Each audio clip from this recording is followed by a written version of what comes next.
Why can't animals talk? That's a very good question. You might ask the other question of why can we talk? Why can we talk? Okay, and that's now. What is talking? Talking is communication, right? So we're sharing ideas by talking to each other. Well, can animals communicate with each other? They have different noises to communicate.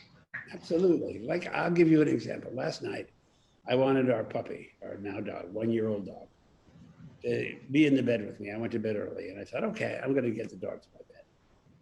So I got onto the bed, I turned out the lights. But we have 2 dogs and they like to be together. And so the dog kept jumping off the bed, going to the door and going,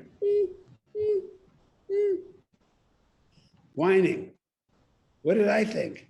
I thought that dog is talking to me. That dog is telling me. First it was little. Then it was. Then it was.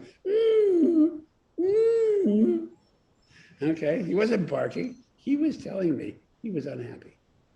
She was unhappy, right? She wanted to be outside. So finally I got up. I said, all right, you rat. You don't want to sleep with me anymore like you did with your puppy. Out you go play. Okay, so that was communication. That was a communication between the dog and me. Now, it wasn't exactly language, but it wasn't exactly not. Because the point of it is to communicate what you want. Right now, you want answers. Right now, I'm a teacher. I like to give answers. Okay, so we're having good communication. So it isn't that animals can't communicate, but it's different. They don't have some of the abilities that we do. They don't necessarily have the ability for abstract thinking. Now, there's a range. There's some abstract thinking. Abstract thinking means, let's take an example. This comes from a Greek philosopher, Plato. You know what Plato means in Greek? Fatso. They called him Fatso, and even today we call him Plato, which is really his nickname, which means Fatso. Okay, so Plato, the great philosopher that wrote down some thoughts, said humans have an ability to think of something like a chair. Like, think of a chair. And you don't have to think of any specific chair because you have an idea of a chair. It has a form that allows you to sit. And there are many different forms you can think of. You can think of a stump of a log. You could think of a rock you could sit on. You could think of a very soft, easy chair. You could think of a wooden chair. You could think of a rocking chair. You can abstract the idea of chair. You think a dog can do that? No. Dogs no, they don't think that way. They don't have that ability. Now, how do we get that ability is really interesting. But let me just focus on this for a minute. So if you don't have that ability, there's no need to be able to talk about it. If you're not going to make a chair, what's the need of communicating about a chair? So my view of language is that language helps you communicate complicated thoughts. And if animals don't have complicated thoughts, they don't need language. You know, I've been in Africa. I used to go to Africa a lot before COVID. Every year I go maybe twice. And let me tell you some things I saw. Once I was in a big open field with the forest around. Think of grass and trees and meadow grass and some rocks all around, but very big, very big. And on a rock, sitting on top of a rock, looking out, was a cheetah. You know what a cheetah is? Like, it's a bottom, really fast animal. Really. And down below were a group of impala. Now, impala are really good food for cheetah. They like them. It's like hamburgers. Okay. So the cheetah was watching like this, watching. And other animals were watching the cheetah. Those were birds and monkeys. And the monkeys would go, that's a very special sound. Those monkeys meant, watch out, there's a big cat around that might eat us.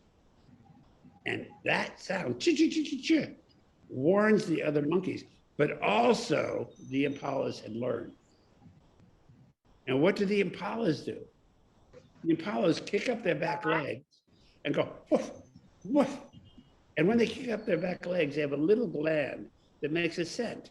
So all the impalas were getting really nervous because they heard the chi, chi, chi, chi, chi. They know that means big cat around. They don't like big cats. So they started pronging. It's called pronging. They kick up their back legs and they release a little scent. And now all the chi, but they don't know where it is. They get all excited. They're moving around, looking, what's happening? Where should we go? There's some danger around, but we don't see it. That's a lot of communication. Then I'll tell you what happened. The cheetah heard that. He said, okay, I've been spotted. I better hide. So he started creeping. He got really low to the ground. And when there was a clear sight to the impalas, he crouched really low instead of went very slow. The moment there were bushes that hit him, he went a little faster. Finally, he crept all the way around the field. Slowly, slowly, slowly, slowly, slowly, crept up. And he picked out, you could see him. I could see him, I had my binoculars. Picked out one small impala and all of a sudden dashed as fast as he could. And the impala ran this way, ran that way, ran this way, but cheetahs are very fast. And the reason they have such a long tail is even when they turn, it gives them some stability. It's like a big weight at the back. So he was right on it. And then they went into the bush and all of a sudden I heard, yeah. And then we drove our Jeep to the site and there was the cheetah looking on. He wasn't even starting to eat because the cheetah is not the biggest, baddest thing around. The cheetah is afraid of hyenas. The cheetah is afraid of leopards. And the cheetah is really afraid of lions. And when the other animals hear that, yeah, when he was got, the cheetah knows that that's a sound that's going to bring the other predators who could steal his food. So what did the cheetah do? For 5 minutes, it just listened like this. Listen. And I watched the whole thing. And finally, he started to eat. But what does he eat first? Eats the back legs where the most meat is. Then he eats the tongue because it's easier to get. And only then do they open the tummy and start eating other things. So that is a whole story about communication without language.